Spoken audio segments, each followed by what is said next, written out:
Buenos días desde Indestructibles, el podcast de la Asociación CADIR por el Empleo y la Discapacidad. Como hub empleo de referencia en Valencia, hoy tenemos con nosotros a Patricia March.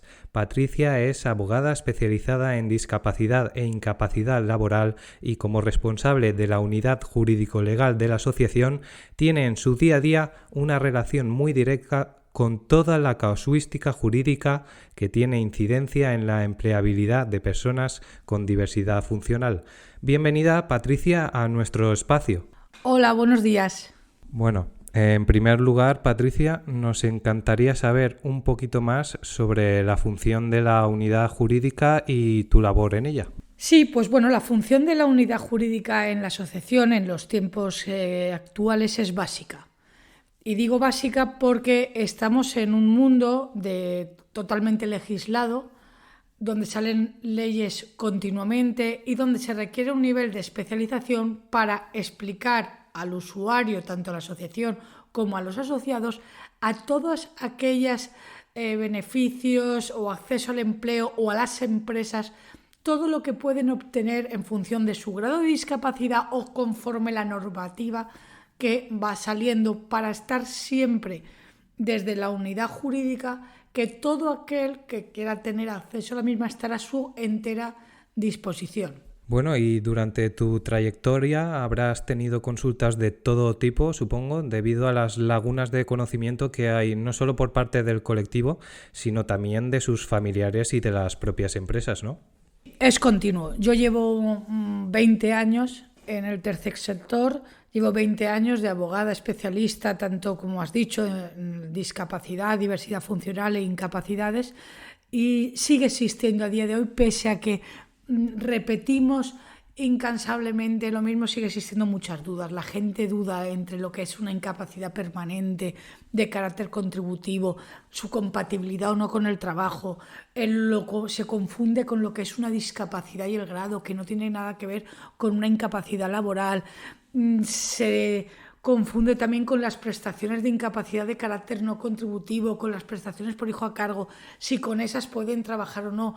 Y son regímenes totalmente distintos, algunos compatibles, otros incompatibles.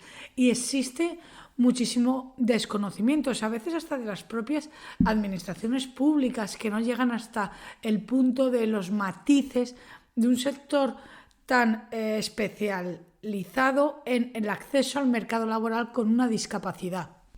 Esto quiere decir, ¿no?, que igual que el derecho evoluciona, ¿os encontráis en la unidad jurídica con un aprendizaje constante para atender a todos los que se acercan a la asociación con sus dudas y consultas? Exacto. De hecho, efectivamente, la base es el derecho está en continua evolución, pero no solo la legislación, la jurisprudencia, los criterios. Por poner un ejemplo, ¿no? Hace unos años, 20-25 años, una persona con una incapacidad permanente que luego trabajaba directamente podía pedir una revalorización de su pensión. Esa normativa ha ido evolucionando. Ahora, para poder acceder a esa supuesta revalorización, que ya en ley no existe, tienes que poder optar a una nueva prestación con un agravamiento. Estoy poniendo un ejemplo. Quiero decir, parece que todo sea igual. Hablamos de discapacidad, empleo y todos los casos son iguales. Pues es exactamente lo contrario. En este sector cada caso es distinto. Cada uno tiene una casuística. En derecho, los abogados de incapacidades siempre se dice, no hay incapacidades, hay incapacitados. Porque una enfermedad puede incapacitar a una persona y a otra no. Y la discapacidad, una misma discapacidad, afecta de manera distinta a dos personas. Por lo tanto, su casuística o su incidencia o su derecho a optar en función de la familia a una prestación, a otra, a un límite de ingresos, no, hay que estudiar siempre el caso concreto. Entonces, el derecho está en continua evolución, la legislación, las propias personas, la medicina, que está íntimamente relacionada con nuestro sector, es continuamente evolutiva. Y ya para acabar, supongo que el reto es acercar estas respuestas a usuarios y usuarias y a la sociedad en general en el ámbito de la comunidad. ¿Cuáles son los condicionantes para poder consultarte y dónde tiene que dirigirse los usuarios? Efectivamente, que ese ha sido siempre mi objetivo personal y de las asociaciones donde formo parte como abogada o asesoría jurídica, siempre lo decimos. El objetivo es que nadie nos puede decir, yo eso no lo sabía. ¿Para qué estamos? Has dicho la primera pregunta. ¿Cuál es el objetivo de la unidad jurídica? El objetivo es que la gente, por favor, que pregunte. ¿Dónde? Ahora mismo aquí en CADIR. CADIR pueden ponerse en contacto con la asociación y tenemos un correo electrónico habilitado de jurídico para que cualquier duda la podamos dar respuesta. Aparte tengo mi despacho privado, trabajo en otras asociaciones, colaboro. Entonces, pero concretamente aquí en CADIR, a través de un correo electrónico jurídico o en los teléfonos de CADIR se pueden poner en contacto conmigo y acceder a cualquier duda que tengan. Pero la base de CADIR, ¿por qué la unidad jurídica en CADIR? Para que nadie se quede con yo eso no lo sabía.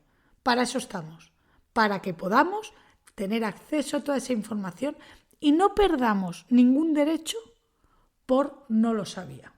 Bueno, pues Patricia, ha sido un placer tenerte con nosotros en este espacio de información. Te cito para siguientes programas. Un espacio, como digo, de información y de asesoramiento para la comunidad con diversidad funcional. Estamos seguros de que volveremos a comentar muchos temas de interés contigo.